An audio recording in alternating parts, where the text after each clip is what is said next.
Graça e paz, irmãos. Eu quero convidar a igreja a abrir a Bíblia no capítulo 5 da carta do apóstolo Paulo aos Gálatas. Gálatas, capítulo 5.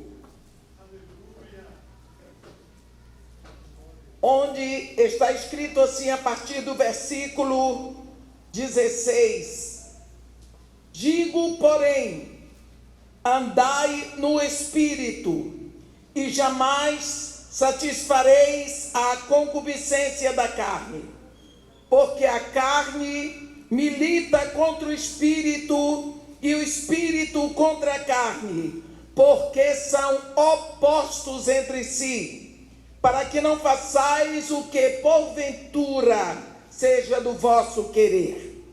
Mas se sois guiados pelo Espírito, não estáis sob a lei. Ora, as obras da carne são conhecidas e são prostituição, impureza, lascívia, idolatria, feitiçarias, inimizades, porfias, ciúmes, iras, discórdias, dissensões, facções, invejas, bebedices, glutonarias e coisas semelhantes a estas, a respeito das quais eu vos declaro, como já outrora vos preveni, que não herdarão o reino de Deus os que tais coisas praticam. Mas o fruto do Espírito é amor, alegria, paz, longanimidade, benignidade, bondade, fidelidade, mansidão e domínio próprio. Contra estas coisas não há lei. E os que são de Cristo Jesus crucificaram a carne, com as suas paixões e concupiscências. Se vivemos no Espírito, andemos também no Espírito. Não nos deixemos possuir de vanglória, provocando uns aos outros, tendo inveja um dos outros. Os irmãos podem se assentar. Ontem, falando de novo nascimento, que todos nós, a partir de Adão, nascemos assim. Temos o corpo, temos a alma, mas o Espírito que nos conectava a Deus, ele morreu. Quando Deus disse para Adão: de toda árvore do jardim comerás livremente, menos de uma, da árvore do conhecimento do bem e do mal, porque no dia em que dela comeres, certamente morrerás. O homem estava assim, o Espírito estava vivo. Eu só queria levantar um pouquinho mais. Tá bom, obrigado.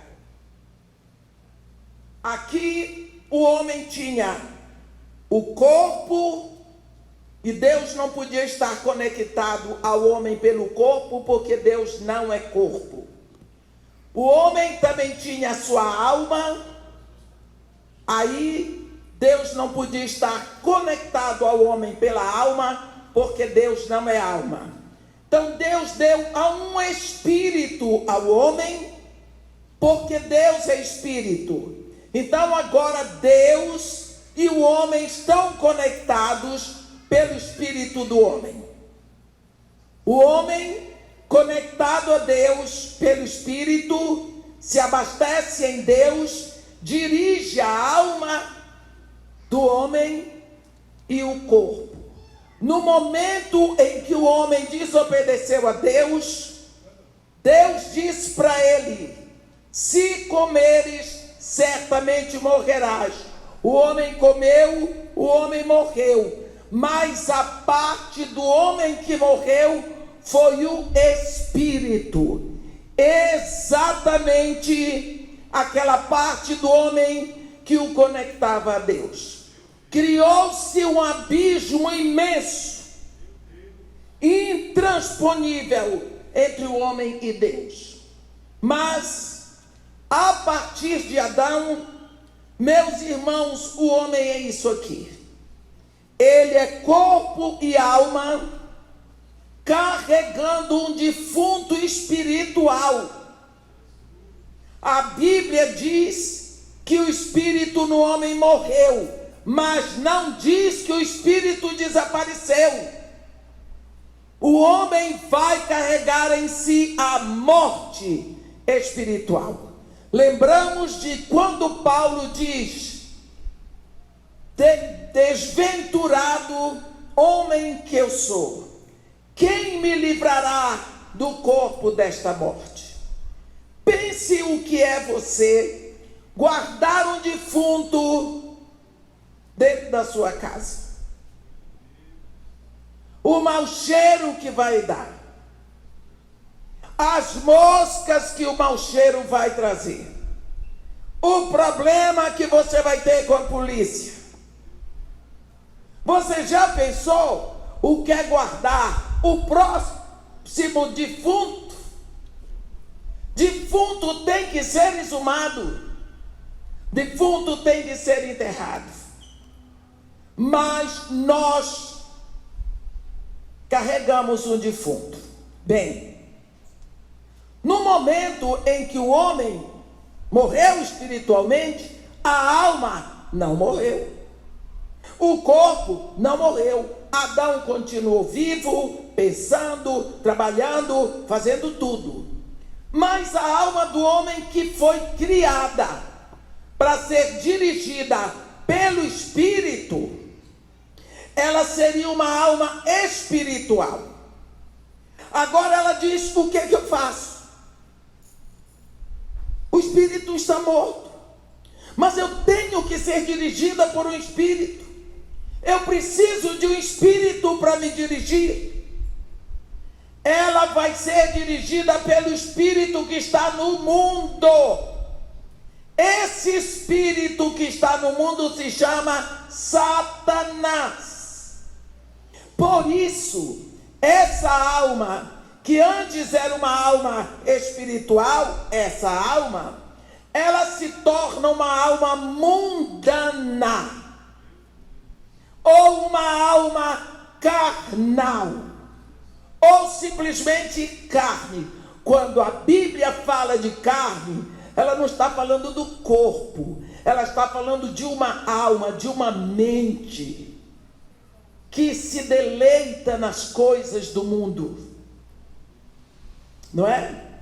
Esta alma, carregando um defunto espiritual, não vai produzir coisas boas. Nós vamos produzir mau cheiro, meus irmãos. Você pode me olhar com a cara de santo, com jeito de santo, achar que é santo. Mentira, engano. Você tem tendências más, e eu também. Nós temos tendências e inclinações para o mal. Prostituição. Prostituição não é só a pessoa chegar e alugar o seu corpo por algumas horas para ganhar dinheiro. Prostituição é tudo aquilo que dá prazer e que fere a lei da pureza. A pessoa que gosta de imoralidade sexual, a pessoa que gosta de piada imoral, a pessoa que gosta de ver imoralidade nos cinemas, no teatro, na internet, pornografia, é uma pessoa possuída de prostituição. Você não pode dizer: ah, que horror! Não! É algo que vem da mente carnal. E não é só alguém orar para você e dizer: eu te ordeno, sai prostituição. Não, é tendência. Você vai ter que lutar. Lutar é luta, é batalha mesmo. E não se ache jamais melhor do que os outros. Porque prostituição, impureza, lascívia. O que é lascívia?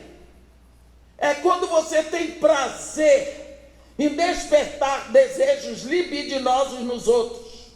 Bota aquela roupinha apertada para ver todo mundo olhar. Isso é lascívia. Você usa o seu corpo para despertar desejo nos outros. É pecado? É carnalidade. Sabia? Feitiçaria.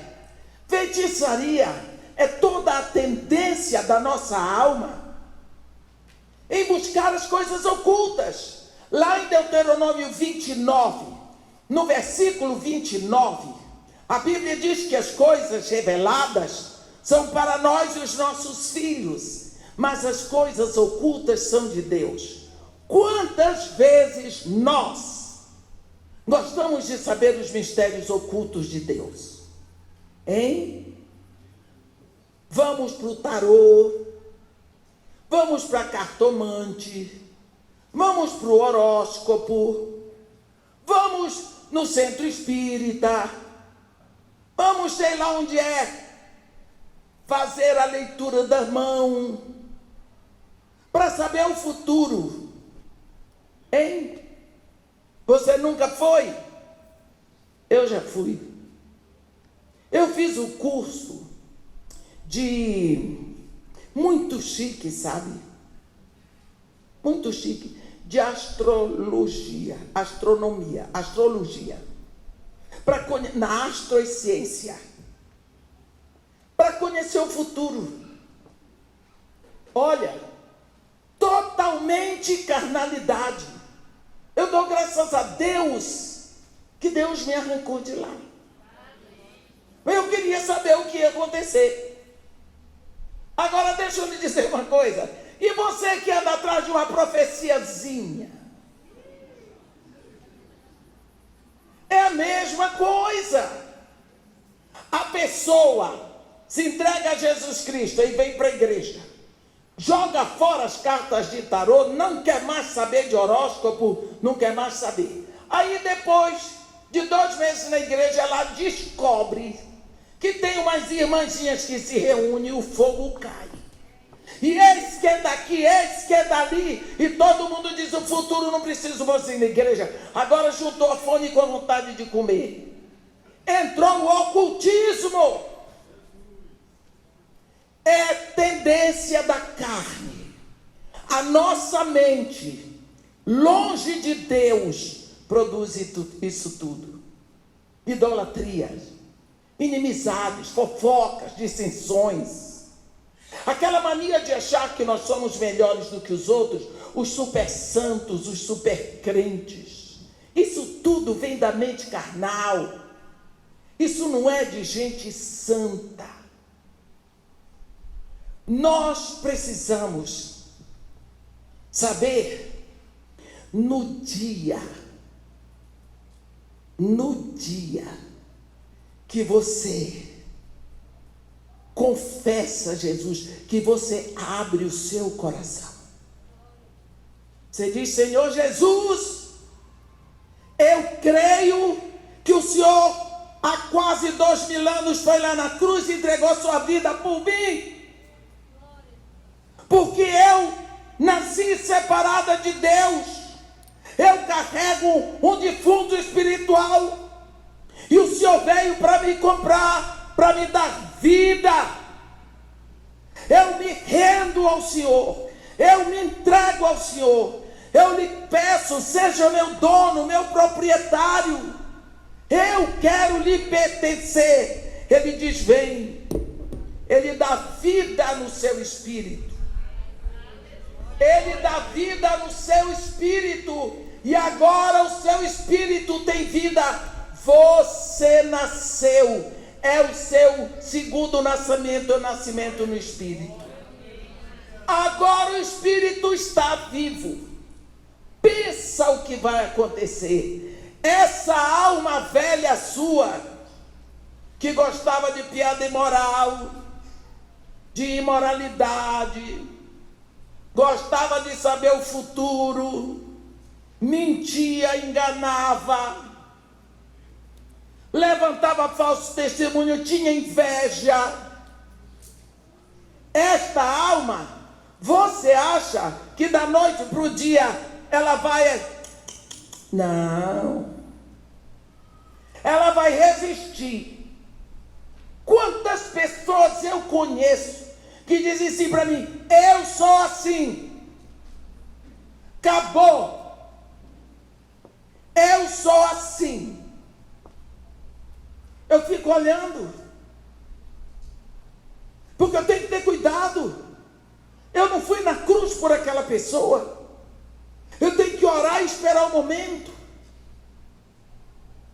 Eu sou assim, você é assim, mas Deus não lhe quer assim. Ele quer assado, queimado pelo Espírito, no fogo de Jesus. Olha, Deus vai lhe dar o Espírito, mas o Espírito não vai lhe obrigar. O Espírito, eu não sei se você já observou na Bíblia. A Bíblia fala da ira de Deus, fala da ira do Cordeiro, mas jamais a Bíblia fala da ira do Espírito Santo. Não. O Espírito Santo é suave.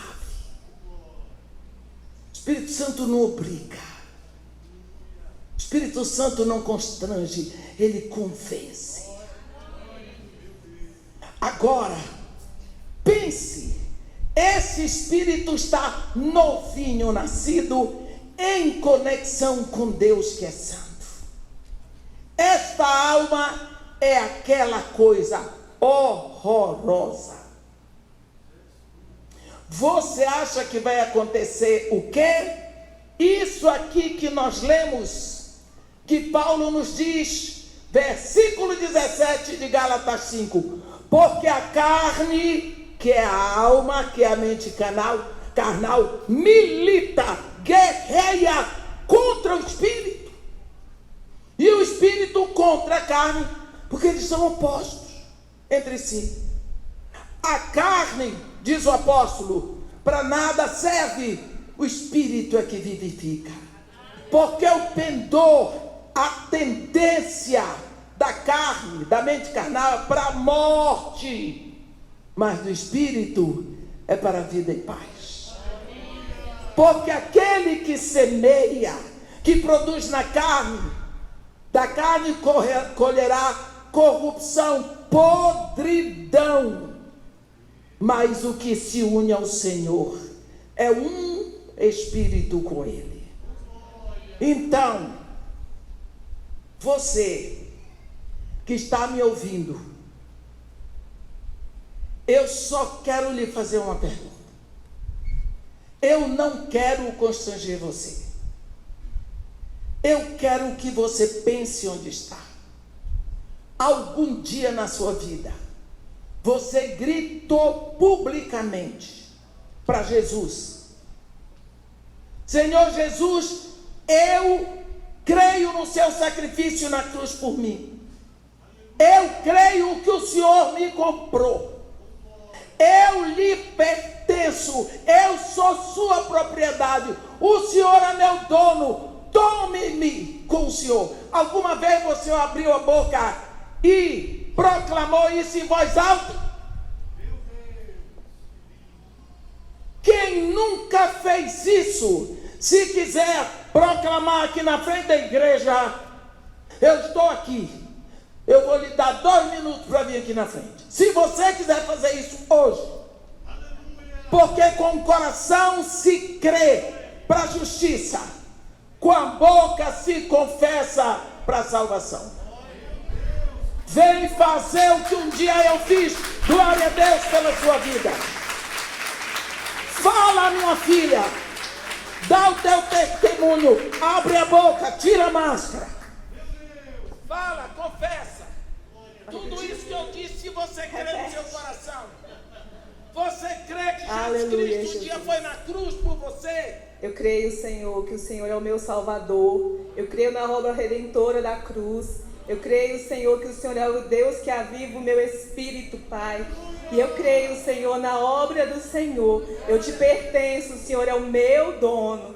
Em nome de Jesus. O meu proprietário. Amém. Pode ter certeza. Com o coração se crê para a justiça. Com a boca se confessa para a salvação. Nunca tenha dúvida que você tem o seu nome escrito no livro da vida do Cordeiro e que a vida já está no seu espírito. Agora o que é que acontece? A guerra. Esta alma estava acostumada, desculpe a expressão, na safadeza, no mundanismo, em tudo que é do mundo. E aí vem um espírito nascido de Deus. A hora que alguém quiser confessar aqui na frente, pode vir. Eu não vou obrigar ninguém, não vou constranger. Mas o momento é esse. É aqui que você vai fazer o que um dia eu já fiz. Um dia eu já publicamente tive que anunciar para o céu e para o inferno ouvir quem é o meu dono. Pronto. Minha vida não ficou mais fácil, mas eu tenho poder que vem do alto para as lutas que eu tinha que enfrentar e que tenho que enfrentar. Agora você tem o poder. Vai ter uma guerra, porque você vai ter que lutar contra si mesmo, contra as suas tendências, contra as suas inclinações, contra aquilo que lhe agrada. Agora você vai dizer: eu gosto disso, eu não gosto daquilo. Agora, quem gosta disso? Será que eu gosto de fulano? Jesus não me mandou gostar de ninguém, mandou amar. Eu não tenho que amar as pessoas, porque as pessoas me amam. Eu tenho que amar as pessoas porque Jesus me ama. E se Ele me ama, eu posso amar. Porque agora eu sou nascida de Deus, que é o amor. Quando eu nasci de novo, eu sou filho de Deus. Logicamente que eu tenho que me conscientizar disso. Se você chegar agora no Polo Norte, você não vai poder usar essas roupinhas que você está aí, com a perna de fora, com os braços de fora, com o pescoço de fora. Não, você vai se cobrir todinho, porque lá é gelo puro. Agora você nasceu de Deus. Agora você tem o reino de Deus. Agora a sua família é outra. O sangue que corre nas suas veias espirituais é o sangue que faz de nós todos uma família. Sabe, quando Jesus estava lá na cruz, Ele criou uma família nova. Lá tinha uma mulher chamada Maria, a mãe de Jesus, uma mulher judia, mãe, já estava viúva, trabalhadora, doméstica. Naquela época não havia fogão a gás, nem geladeira, nem ferro elétrico. Era na lenha, era na potassa para lavar roupa. Eu sei de 3 filhos que ela tinha: Tiago, Judas e Jesus. Ela tinha filhas, porque a Bíblia também diz. Você pensa uma mulher viúva de um carpinteiro, com todo o trabalho caseiro, sem as facilidades que nós temos, no calor do Oriente Médio, rosto vincado, mãos calejadas, vendo seu filho ali na cruz, sabendo que ele era inocente. Você que é mãe, eu acho aquela mulher algo assim. Que mulher que Deus escolheu para chorar. Eu acho Maria um personagem. Ela não é nada dessa história aí que dizem, mas para mim ela é uma mulher muito especial.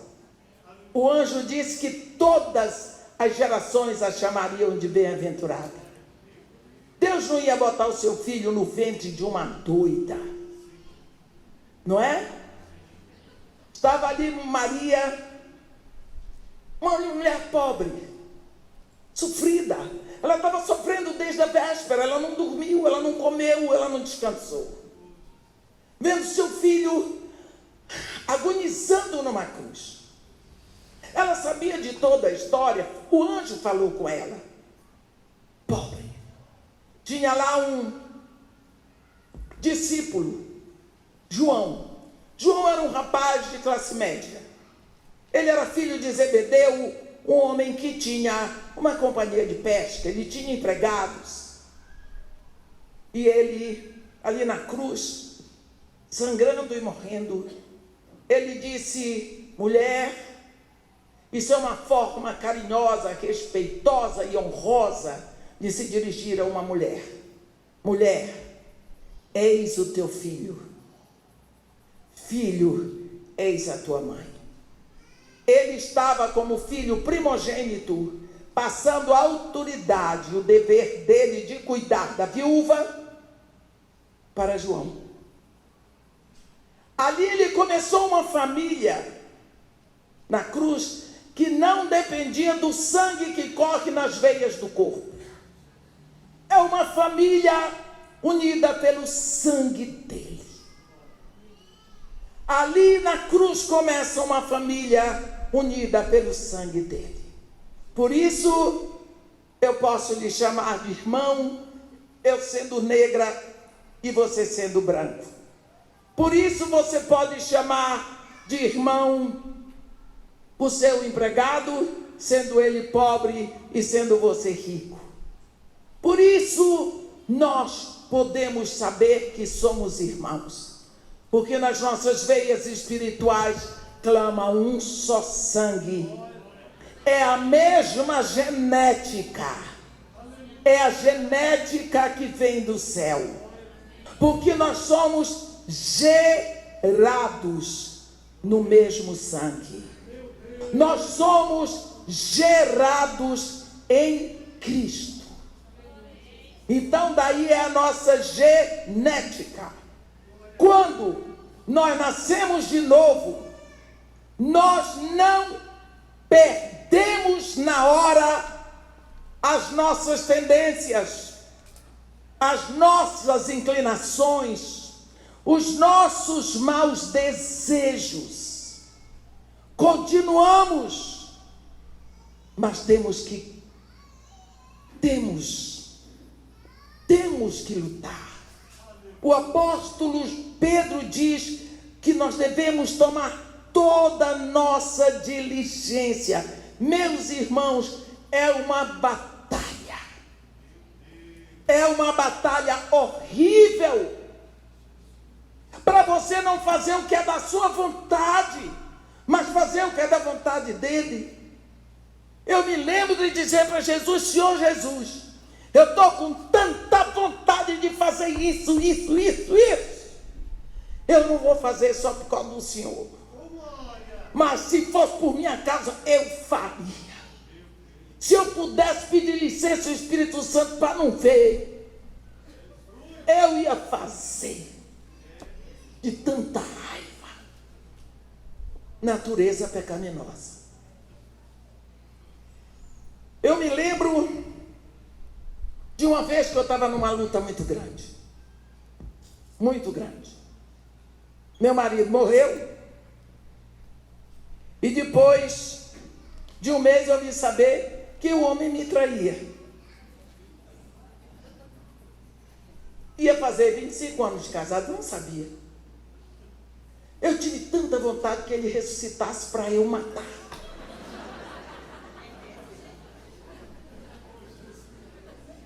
Você já pensou que a gente tem raiva do homem que a gente amou? Único namorado, único noivo, único homem. Para mim ele era um negócio da minha vida. De uma hora para outra eu vou saber Queria que ele recitasse para eu matar. Tanta era a raiva que eu sentia. Quando foi um dia, eu estava lutando tanto contra isso, porque eu sei que isso não agradava a Deus. Eu tive um sonho. Eu me vi num campo de futebol. Eu nunca fui assistir um futebol na minha vida. Eu vi de cá uma torcida e de lá uma outra torcida. E eu estava no meio do campo, com a bola para eu chutar. Pensa bem, eu era zagueiro, eu era tudo, não tinha goleiro, eu só tinha que chutar. Eu tinha certeza que de um lado era uma torcida dos anjos de Deus liderada por Jesus, líder da torcida, e do outro era um lado de demônios liderados por Satanás. A bola estava para eu chutar. Eu tinha que fazer o gol. Se eu fizesse o gol contra o inferno, Jesus Cristo e os anjos ficariam felizes. Se eu fizesse o gol contra o céu, Jesus Cristo ficaria envergonhado. O diabo se alegraria. Mas eu queria fazer um gol na trave de Jesus. Porque eu queria fazer o que era da minha vontade. E o que era da minha vontade não agradava a Deus. Deus, eu clamei, não a minha vontade, mas a tua. E eu chutei com força para a trave do inferno e fiz o gol. Eu entendi dali em diante. Todas as vezes que eu queria fazer uma coisa errada, eu sabia, Jesus vai sair envergonhado, o diabo vai se alegrar. Eu aprendi a lutar para envergonhar o diabo na minha vida, porque eu vou chegar e dizer: o diabo, vocês sabiam que ele vai diante do trono de Deus? Está escrito no livro de Jó. Quando os filhos de Deus foram se apresentar diante do Senhor, veio também entre eles Satanás. E Deus pergunta a Satanás: de onde vens? E ele diz: de rodear toda a terra e passear por ela. E Deus diz para Satanás: observaste meu servo Jó, homem íntegro, reto, temente a Deus, se desvia do mal. Olha tudo que Jó passou. E Deus podia se gabar dele. Pense, você está fazendo pecado. O diabo está ali dizendo para Jesus assim: aí ó, ela diz que é tua, mas está fazendo o que eu mando, quer ver? Vai lá, liga no filme imoral, viu que ela me obedece, mas ela diz que é tua. Vai lá, pratica imoralidade, viu que ela me obedece. Eu sou o Senhor da vida dela, mas ela diz que te pertence. Que tal? Nós podemos ser uma mancha para o reino. Jesus Cristo diz: você quer ser meu discípulo? Quer? Então, negue-se a si mesmo. Primeira coisa. Tome sua cruz e siga. Negar-se a si mesmo é dizer não àquilo que lhe agrada. Negar-se a si mesmo é dizer não àquilo que lhe agrada. Como vai a sua vida, meu irmão? Se você não veio aqui para publicamente dizer para todo mundo quem é o seu dono, eu presumo que você já fez. Mas se você fez, será que você tem procurado, lutado, para mostrar quem é seu dono? Aonde você vai andando, você vai deixando manchas ou vai deixando marcas? Você sabia que o reino é invisível? Quando os fariseus perguntaram para Jesus como viria o reino de Deus, Jesus foi muito claro: não virá o reino de Deus com visível aparência. Nem podereis dizer aqui está o reino de Deus ou lá está ele, porque o reino de Deus está dentro de vós. Que tal? Olhe, você nunca vai encontrar um rei entronizado no colo do outro. Vocês viram a rainha Elizabeth? Ela está lá, ela está bem idosa. Ela está bem idosa. O príncipe herdeiro do trono está lá ficando velho. Ele é mais velho do que eu. Mas ele não vai ser entronizado enquanto a mãe estiver viva, a não ser que ela abdique do trono. Mas o certo é que ela seja retirada por morte. Eu não estou sugerindo que ele quer que a mãe morra, mas enquanto ela viver, o trono está ocupado. Quando ela morrer, ele pode ser entronizado.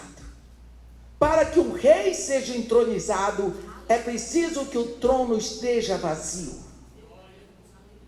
Você chamou Jesus para habitar no seu coração publicamente, é o que você deixou claro. Porque se você não anunciou Jesus publicamente, não abriu a sua boca, o que a Bíblia diz é: se no teu coração creres e com a tua boca confessares Jesus, serás salvo. Porque com o coração se crê para a justiça, com a boca se confessa para a salvação. Não é simplesmente dizer Jesus sabe, não.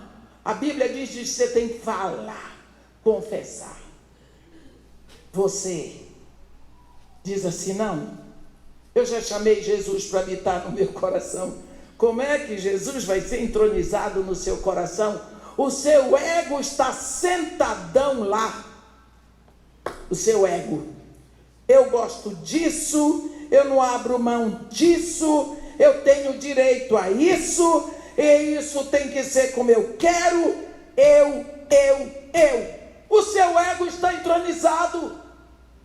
É preciso que você deponha o seu ego rei, para que Deus se aceite. Aí Deus vai mandar e você aqui do lado vai obedecer. Aí você diz como Paulo: já não sou eu quem vive, mas Cristo vive em mim. E este viver que eu tenho agora na carne, vivo pelo meu Senhor que me amou e se entregou por mim. Nós precisamos parar com esta hipocrisia de dizermos que somos filhos de Deus e agimos como os filhos do mundo. Gostamos das mesmas coisas, temos a mesma linguagem, agimos do mesmo modo.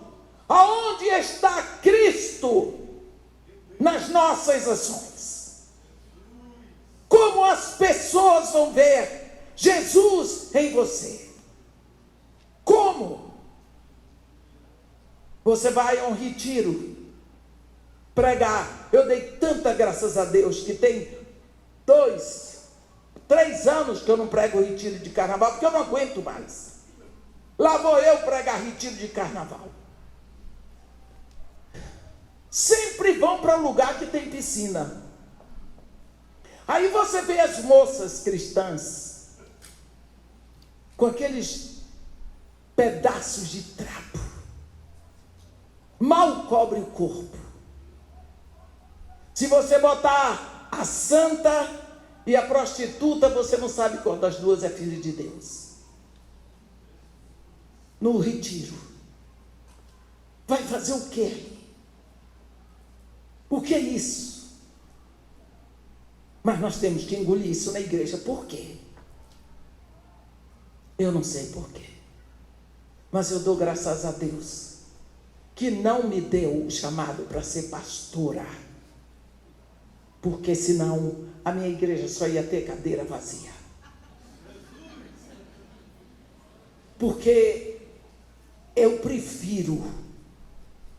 vivo no meio dos bandidos, dos pivetes, eu gosto deles, porque eles não falam no nome de Jesus.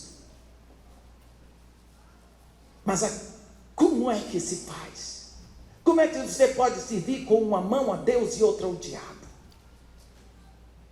Como é que você pode admitir uma moça que se diz filha de Deus engravidar solteira?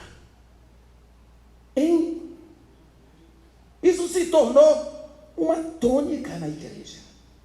Se ela engravidou, é porque ela está praticando impureza, prostituição, lascívia. Toda a carnalidade, aonde é que ela está sendo dirigida pelo Espírito de Deus?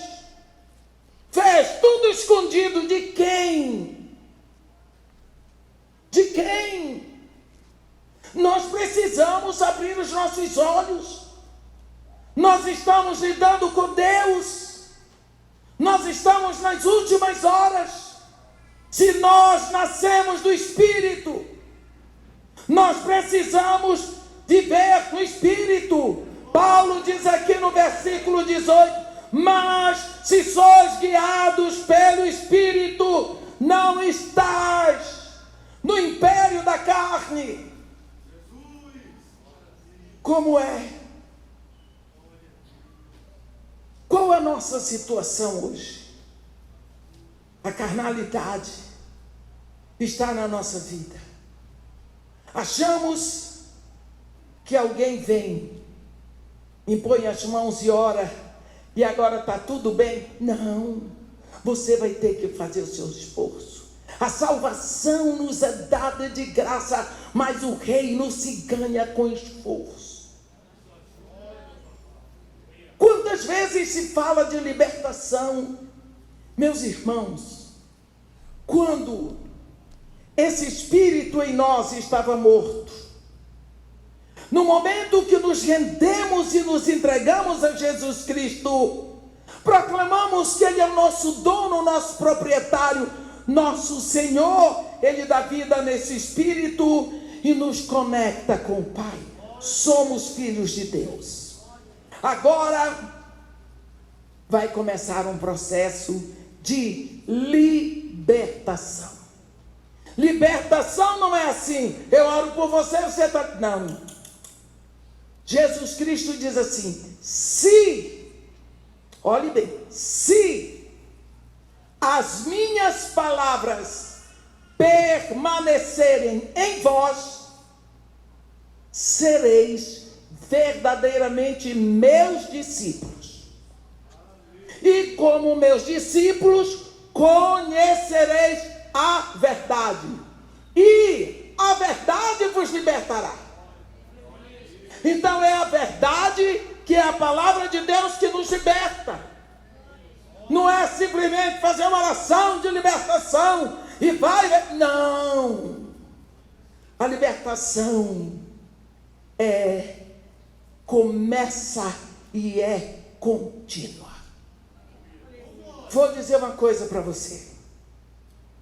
Jesus Cristo, lá em Lucas 12, no versículo 49, ele diz uma coisa que as pessoas se assustam. Deixa eu beber um pouco d'água, que o povo fica mandando. Bebe água. Ele diz uma coisa que as pessoas ficam assustadas. Ele diz assim: eu vim para lançar fogo sobre a terra, e bem quisera que já estivesse a arder. Isso é Jesus. Lucas 12, versículo 49. Eu vim para lançar fogo sobre a terra, e bem quisera que já estivesse a arder. Você diz: mas Jesus Cristo é incendiário? É sim, é Ele que está dizendo isso. Por que isso? Por que Jesus disse isso? João Batista disse assim: eu vos batizo com água para arrependimento. Mas depois de mim vem um varão, de cujas sandálias eu não sou digno de desatar as correias. Ele vos batizará com fogo e com o Espírito Santo. Aí você diz, batismo no Espírito Santo, batismo do fogo. O que será isso? Olha, o fogo é um dos símbolos do Espírito Santo. Tem fogo, água, óleo, chuva, penhor, a pomba, o sopro. Tudo isso é símbolo do Espírito Santo. Mas a palavra batizar significa imergir. João Batista pegava uma pessoa e ele imergia no Jordão, assim como o seu pastor fez com você. Imergia. A pessoa saía dali molhadinha, e aonde ele ia, a água ia descendo e ele ia molhando, porque ele foi imerso ou imergido na água. Jesus, quando vem, ele imerge você, ele batiza no fogo. E quando você sai do fogo, você é o quê? Uma tocha de fogo. Não importa onde você acender o fogo aponta para cima. Não importa onde você joga a água, ela desce. Porque a água, como diziam os antigos gregos, a água é elemento da terra, o fogo é elemento do céu. Jesus lhe imerge no fogo. Aí você sai dali, você é uma tocha apontando para cima. Você já viu um balão? Já viu o balão? Diga-se sim, me ajude. Já. Quando a pessoa faz um balão, ela faz aquele balão enorme e ela põe uma bucha dentro. Tem algum baloneiro aqui? Ninguém vai se acusar que a polícia vem, né? Mas alguém aqui sabe como se faz o balão? Levanta a mão aí. Pastor. Tudo eu sei como é. Eu nunca fiz balão, mas eu sei como é. A pessoa faz aquele balão enorme. Aí ela põe uma bucha. A bucha está ali, o balão está no chão. Você levanta o balão e você toca fogo na bucha. A bucha fica igual uma fogueirinha. Aí o balão começa a subir. Porque o fogo, ele impulsiona as coisas para cima. Vocês sabem disso? Vocês sabem a Terra, esses planetas gigantes solto no ar? Vocês sabem por que a Terra fica solta no ar? Porque no meio da Terra, no centro, tem uma camada de fogo chamada pirosfera. Deus botou no centro da Terra fogo. De vez em quando esse fogo vara por alguma cratera e sai as lavas, é um vulcão. Porque tem fogo no centro da Terra, a Terra fica solta no ar. Ela não desce, ela fica solta. Porque o fogo faz com que as coisas se projetem para cima. Você está entendendo o que eu quero dizer? Quando eu morava no Iraque, começou a guerra Irã-Iraque. No terceiro dia, nós conseguimos liberação da embaixada do Kuwait e do Brasil, e nós fomos para o Kuwait. Lá pelas 11h30 da noite, nós fugimos debaixo de bombardeio. Lá na guerra tem um negócio assim, eu vi. Quando vinha o avião para trazer o bombardeio do Kuwait para atingir o Iraque, onde eu estava, o radar do Iraque ele percebe que vem bombardeio, o radar dispara aquela sirene horrível, e aí o Iraque solta o míssil que vai mais rápido que avião, e o míssil vai guiado pelo calor, e ele tem que atingir o avião antes do avião bombardear. Essa é a situação da guerra. Nós estávamos atravessando o deserto de Abadã, na direção do Kuwait, que é bem pertinho. E lá, ouvimos a sirene do radar. Meu marido tinha ficado no Iraque, com mais 3 engenheiros. E olha o meu coração, o medo de ficar viúva. E eu não sabia de nada.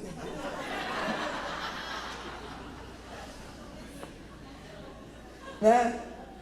E nós vimos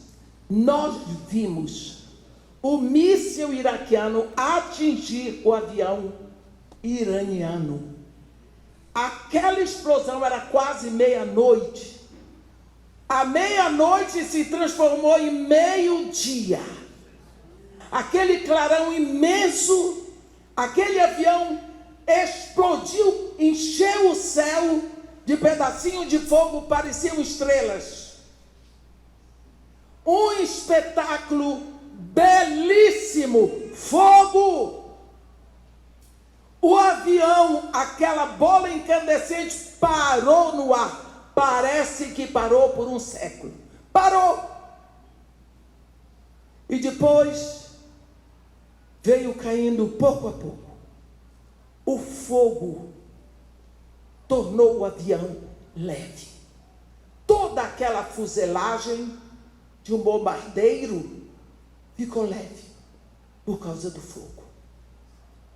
Quando a Bíblia diz que Jesus veio batizar você com fogo, a Bíblia está dizendo que Jesus veio imergir você no fogo do céu. Existe um fogo no céu e um fogo na terra. Você que estava incendiado pelas coisas do mundo,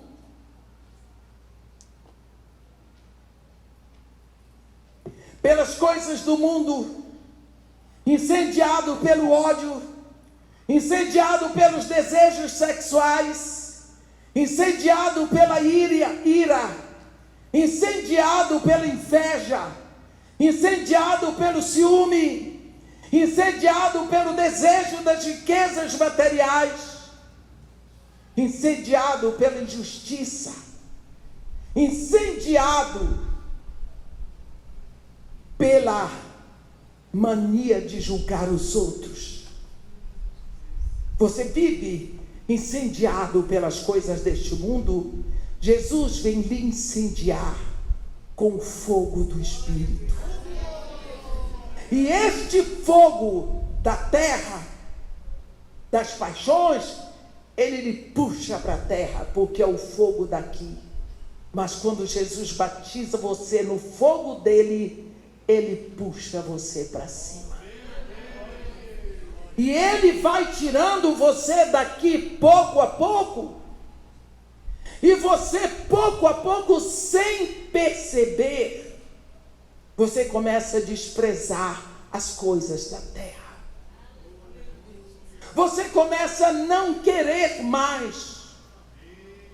Você começa pouco a pouco a se separar de coisas deste mundo que antes eram tão preciosas para você. De uma hora para outra, você diz: não sei, não gosto mais, enjoei. Como diz o nordestino, tomei abuso.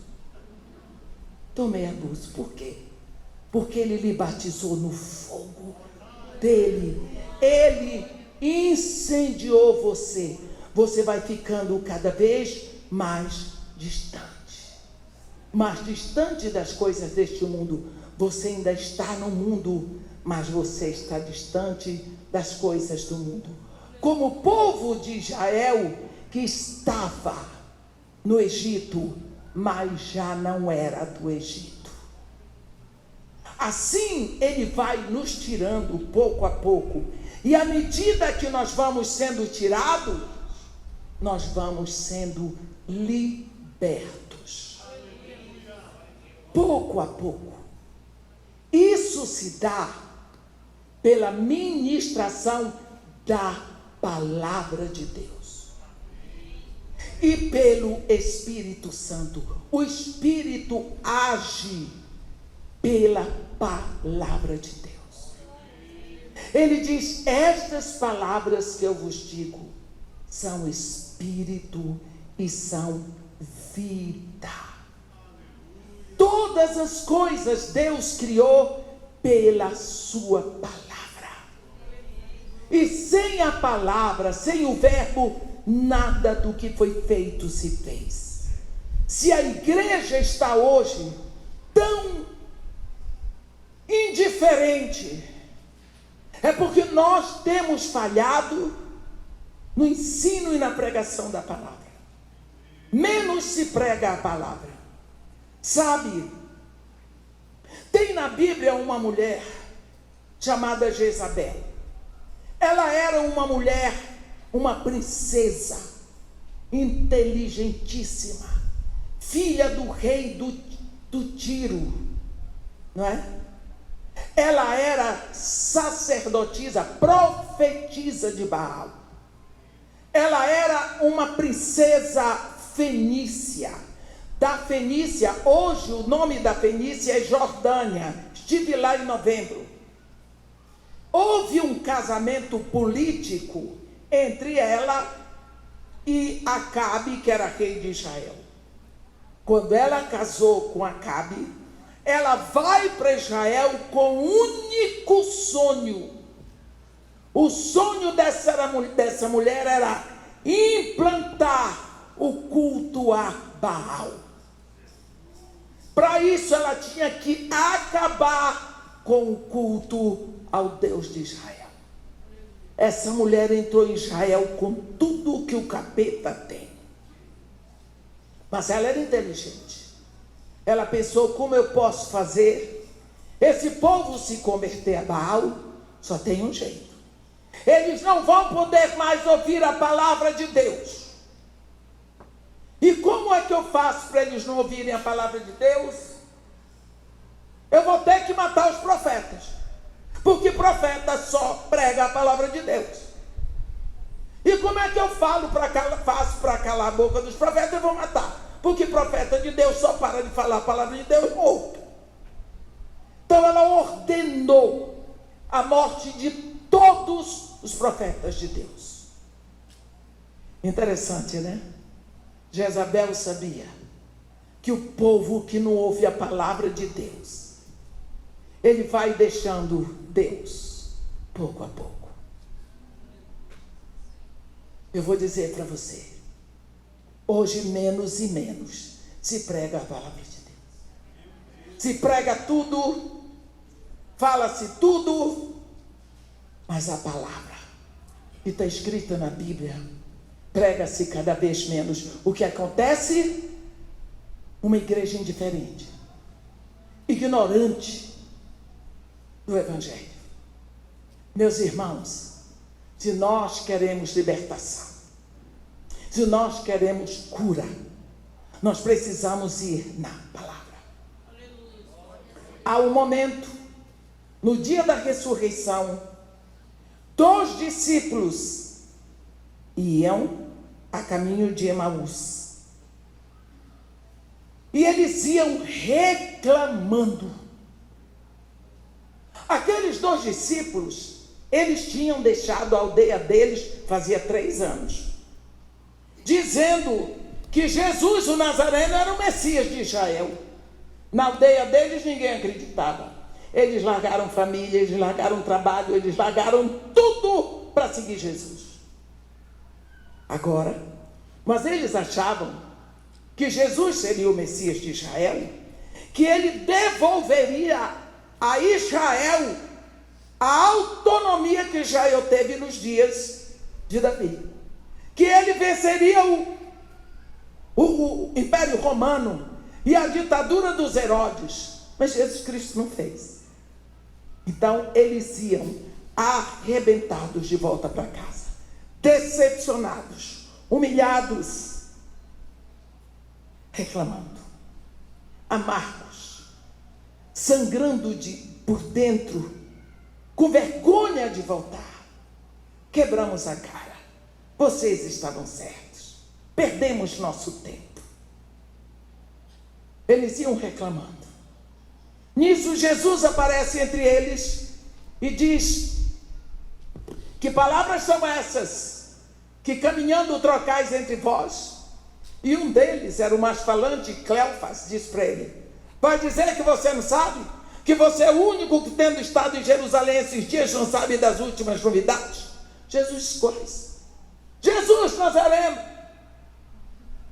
que nós pensávamos que ele era o Messias. 3 dias ele foi preso, julgado, condenado, crucificado, morto. Esse é o 3º dia. E nós pensávamos que ele era o Messias de Israel.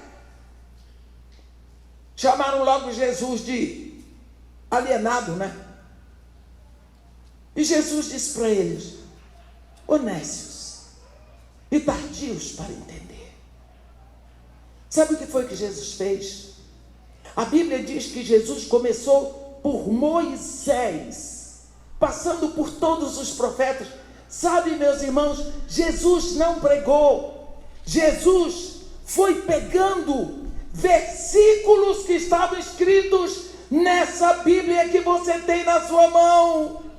Aqui, toma, aqui, toma, aqui, toma. Ele foi pegando gotas da palavra e dando para eles ouvirem, para provar que o Messias de Deus tinha que passar por tudo aquilo. Ele os curou com gotas de palavras, com pílulas de palavras de Deus. A palavra de Deus cura, liberta, salva, santifica. Quando chegou na hora que o dia já declinava, eles iam passando, convidaram Jesus para entrar em Emaús. Jesus entrou. Convidaram Jesus para a mesa, Jesus sentou, e na mesa dos discípulos o mestre é quem manda. Eles não reconheceram Jesus. Jesus tomou o pão, deu graças e se revelou. Por que Jesus não se revelou no caminho? Porque esse é o jeito do Senhor.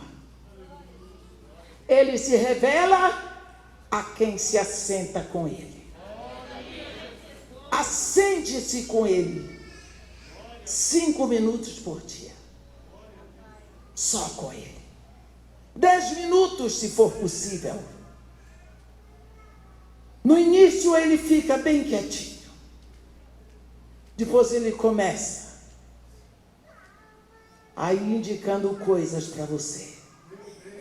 Você começa a entrar numa dimensão de pensamentos. Você começa a imaginar outras coisas. Você começa a lembrar versículos. Ele começa a fazer você passear na Bíblia, assim como eu passei. Isso não é só para mim, isso é para todos nós, filhos de Deus. Mas eu me assento com ele. A senhora tem tempo? O tempo é prioridade. No dia que a palavra de Deus for sua prioridade, você vai encontrar tempo para ela. Eu quero lhe dizer uma coisa: libertação é pela palavra. Se as minhas palavras permanecerem em vós, sereis verdadeiramente os meus discípulos e conhecereis a verdade, e a verdade vos libertará. Você nasceu da sua mãe assim, com espírito morto.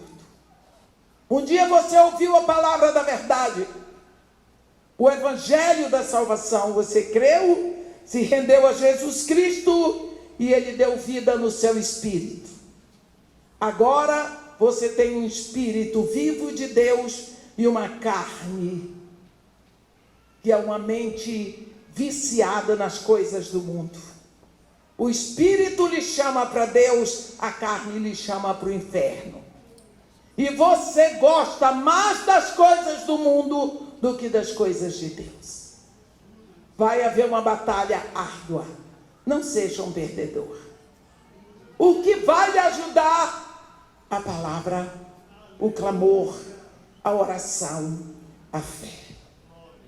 Sabe, lá no Éden, Eva ouviu a voz de Deus e ouviu a voz do diabo. Ela atendeu o diabo, porque a voz do mundo, a voz do diabo é mais convincente. Ela nos agrada mais. As coisas do mundo nos atraem. Por isso que a gente faz tanta coisa errada. Cuidado com aquilo que você gosta. Antes de fazer, procure ver se aquilo agrada a Jesus. Quem é que vai receber o gol?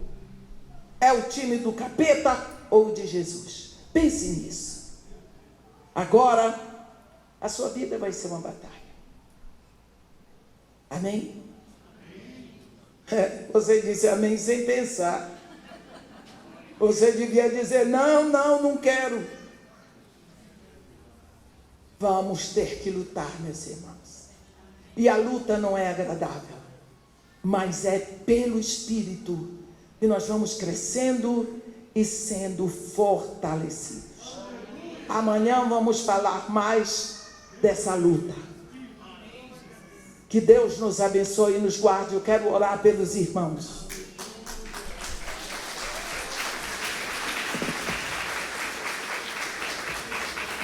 Senhor Deus nosso Pai, desde toda a eternidade o Senhor é Deus. O Senhor criou toda a eternidade. O Senhor criou querubins e serafins e anjos e arcanjos e seres celestiais para adorá-lo. Todos estão adorando o Senhor nesta hora. E nós invadimos este culto, Senhor, para ouvir a Tua voz, para Te prestar a nossa adoração, para aprender do Teu Espírito. Ó Pai querido, em nome de Jesus, Te agradecemos porque Tu não desististe de nós. Nascemos mortos nos nossos pecados e delitos. Crescemos mortos nos nossos pecados e delitos, fazendo aquilo que agrada a nossa carne e que te desagrada tanto. Ó Senhor, Te pedimos perdão. Reconhecemos que Tu és santo, santo, santo. Reconhecemos que a terra e os céus estão diante de Ti. Te pedimos, ó Pai, que Tu cries em nós um coração cada vez mais voltado para Ti. Porque sabemos que o nosso coração não tem conserto. Porque Tu nos prometes um coração novo. Fortalece-nos pelo Teu Espírito, para que nós tenhamos decisões certas na hora da batalha. Para que não venhamos a fazer aquilo do nosso desejo, mas que possamos gritar por socorro na hora que estivermos sendo atacados pelos nossos desejos, para que não venhamos a cair na desgraça do pecado, porque ela nos afasta de Ti. Pai querido, em nome de Jesus, que Tu nos dê o espírito de fortalecimento, de sabedoria, de conhecimento. Cria em nós a certeza de que nós precisamos de Ti, e faz que possamos andar, crescer, viver para o Teu agrado. Isso é que te pedimos e te agradecemos em nome de Jesus. Amém.